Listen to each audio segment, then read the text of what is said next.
began as a neighborhood of poor Italian immigrants.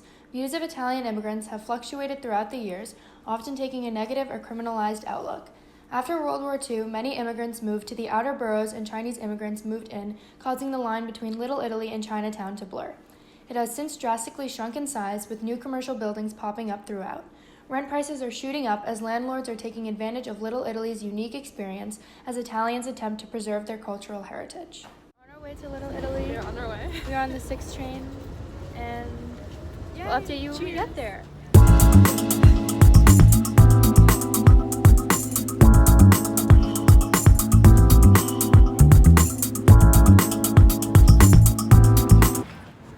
We've made it to the precinct. This is it. It's number 240. You probably couldn't see it. There's a nice lion here. Charlotte's really loving it. All right, let's get another angle. Establishing 240 Grand Street as the New York City Police Headquarters at the turn of the 20th century encompassed the ideals of New York citizens in the 19th century. As the Italian-American population grew, Little Italy became one of the work slums in the city, and therefore was gravely overpopulated. Additionally, the mindset of New York citizens created visions of the Italian-American people, criminalizing their culture. Due to this stereotype, officers often found themselves arresting Italian citizens for misdemeanors, only perpetuating the stereotype. The police headquarters, located in the midst of Little Italy, represented the mixed and often negative views towards Italian immigrants. As this stereotype has faded in the 21st century, the old precinct has been turned into a residential building. Alright, we are at our next stop, Ferrara's, the bakery. It is currently under construction. Yikes. But, oh no. We're still visiting. Yeah, we are. It sounds really good and everyone talks about it. Yay!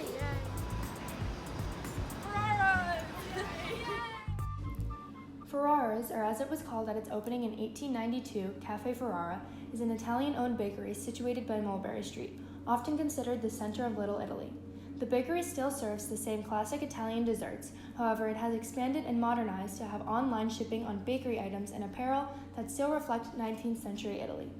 After being given Ferrara from his maternal grandfather, in a New York Times article from 1981, the then president of Ferrara stated that the visual renovations taking place in 1982, which are still shown in the restaurant, were done to represent Italy's old northern style.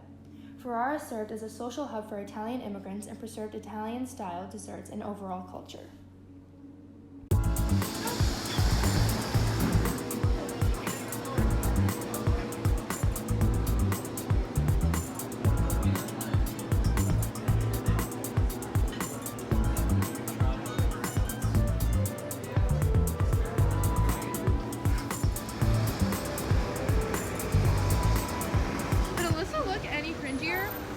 I don't think so.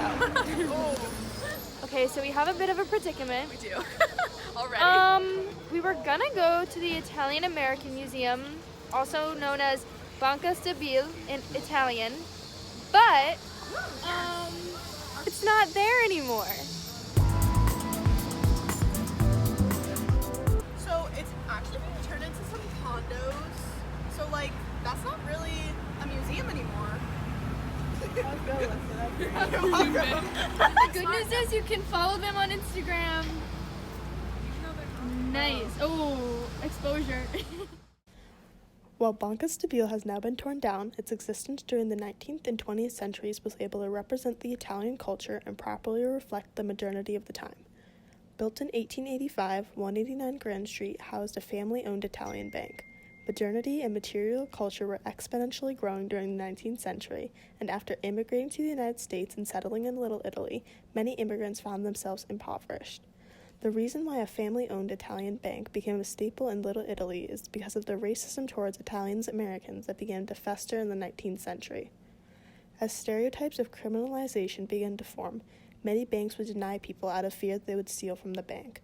In need of banks and other services, Italians Americans turned to each other for support, and thus institutions such as Banca Stabile were formed.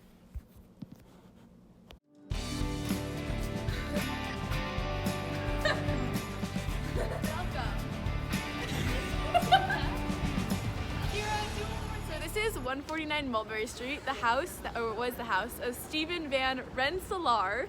And it's been sold twice, so now it's not his house. Yeah, He's dead. He's dead. So, But it then turned into a restaurant, which is really cool. No longer a house, just a restaurant, and now it's just an empty building. The Van Rensselaer House was one of many Federal-style 19th century houses constructed in the area by Stephen Van Rensselaer III. It was originally constructed farther up the street at 153 Mulberry.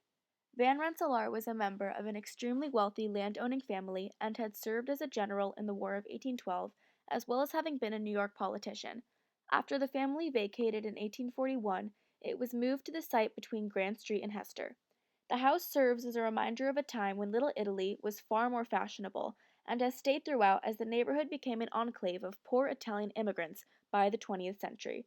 It serves as a reminder of the fortune of the few extremely wealthy New Yorkers, even as it stood amongst a neighborhood of poor immigrants. Today it stands as a New York landmark, which protects the house even as Little Italy continues to shrink, often resulting in the destruction of old architecture. and our final stop for the project is Most Precious Blood Church. Established in 1888, Most Precious Blood Church serves as refuge for the Italian-American immigrants flowing into the streets of New York City.